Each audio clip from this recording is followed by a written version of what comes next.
देश और दुनिया का कोरोना वायरस का अपडेट इस वीडियो में हम आपको बताएंगे। इसके साथ ही वैक्सीन के बारे में ताज़ा अपडेट, ये सब हम आपको पहले बताएं उससे पहले आप हमारा चैनल सब्सक्राइब जरूर कर लें।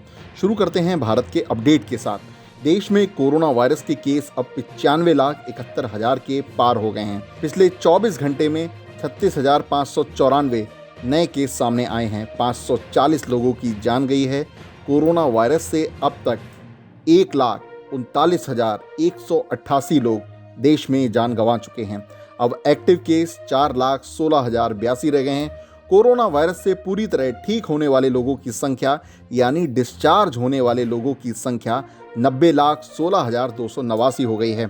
42,916 लोग पिछले 24 घंटों में हॉस्पिटल से डिस्चार्ज होकर अपने घर पहुंचे हैं। कुल एक्टिव केस में गिरावट देखने को मिली है। पिछले 7 दिन से रिकवरी की संख्या रोज आने वाले कोरोना के मामलों से ज़्यादा देखी गई है, यानी ये एक नया ट्रेंड नजर आया है। आज 36,500 से ज़्यादा मामले सामने आए, वहीं 42,916 लोग हॉस्पिटल से डिस्चार्ज हुए। वहीं प्रति 10 लाख लोगों में भारत में महज 6,936 कोरोना के मामले हैं। ये दुनिया के कई देशों से कम हैं, जो आप इस ग्राफ में देख सकते हैं। वहीं वैश्विक स्तर पर कोरोना से प्रति 10 लाख लोगों में कोरोना से मृत्यु की बात करें तो भारत में ये आंकड़ा 101 है, यानी 10 लाख लोगों में से 101 लोगों की मौत कोरोना से हुई है। महाराष्ट्र, कर्नाटक और आंध्र प्रदेश में सबसे ज़्यादा कोरोना वायरस के केस हैं।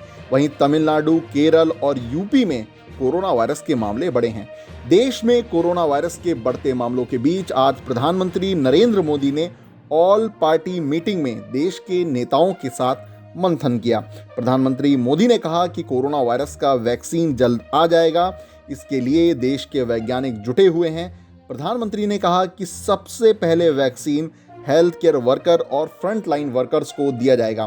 प्रधानमंत्री ने यह भी कहा कि इस समय देश में 8 वैक्सीन अपने अंतिम चरण में हैं। करीब करीब 8 ऐसी संभावित वैक्सीन है जो ट्रायल के अलग अलग चरण में और जिनकी मैन्युफैक्चरिंग भारत में ही होनी है।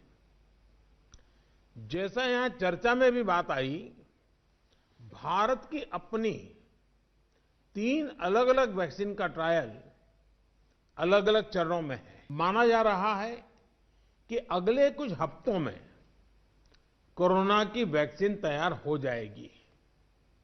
जैसे ही वैज्ञानिकों की हरी झंडी मिलेगी, भारत में टीकाकरण अभियान शुरू कर दिया जाएगा।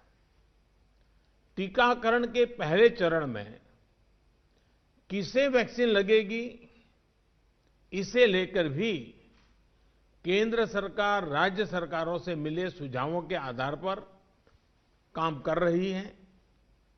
इसमें प्राथमिकता कोरोना के मरीजों के इलाज में जुटे health care workers, frontline workers और जो पहले से गंभीर बीमारियों से जूझ रहे हैं वैसे बुजुर्ग लोगों को दी जाएगी। साथियों, वैक्सीन के डिस्ट्रीब्यूशन को लेकर भी केंद्र और राज्य सरकार की टीमें मिलकर के काम कर रही हैं। भारत के पास वैक्सीन डिस्ट्रीब्यूशन एक्सपर्टाइज और कैपेसिटी भी है। दुनिया के अन्य देशों के मुकाबले इस क्षेत्र में हम बहुत बेहतर हैं। हमारे पास टीकाकरण के लिए दुनिया का बहुत बड़ा और अनुभवी नेटवर्क भी मौजूद है। इसका पूरा लाभ उठाया जाएगा। प्रधानमंत्री ने ऑल पार्टी मीटिंग में एक बार फिर स्पष्ट किया कि वैक्सीन की कीमत को लेकर जनता के हितों को ध्यान में रखा जाएगा। प्रधानमंत्री ने यह भी बताया कि वैक्सीन की उपलब्धता को लेकर और इसके हर टाइम रियल अपडेट के लिए सरकार ने कोविन सॉफ्टवेयर बनाया है। भारत ने एक विशेष सॉफ्टवेयर भी बनाया है, कोविन, जिसमें कोरोना वैक्सीन के लाभार्थी वैक्सीन के उपलब्ध स्टॉक और स्टोरेज से जुड़ी रियल टाइम इंफॉर्मेशन रहेगी। वैक्सीन की कीमत कितनी होगी, इसे लेकर भी सवाल स्वाभाविक है। केंद्र सरकार इस बारे में राज्य सरकारों के साथ बात कर रही है। वैक्सीन की कीमत को लेकर फैसला जन स्वास्थ्य को सर्वोच्च प्राथमिकता देते हुए किया जाएगा और राज्य सरकारों की इसमें पूरी सहभागिता होगी।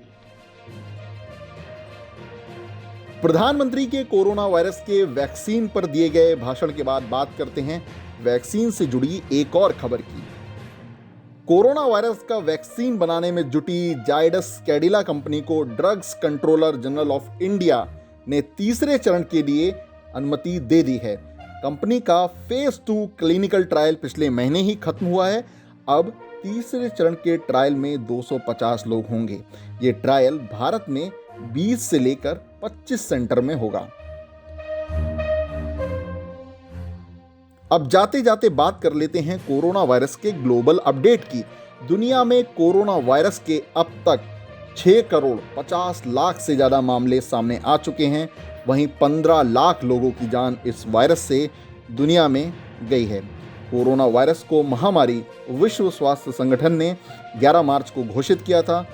विश्व में कोरोना वायरस के सबसे ज्यादा केस अमेरिका, भारत और ब्राजील में हैं।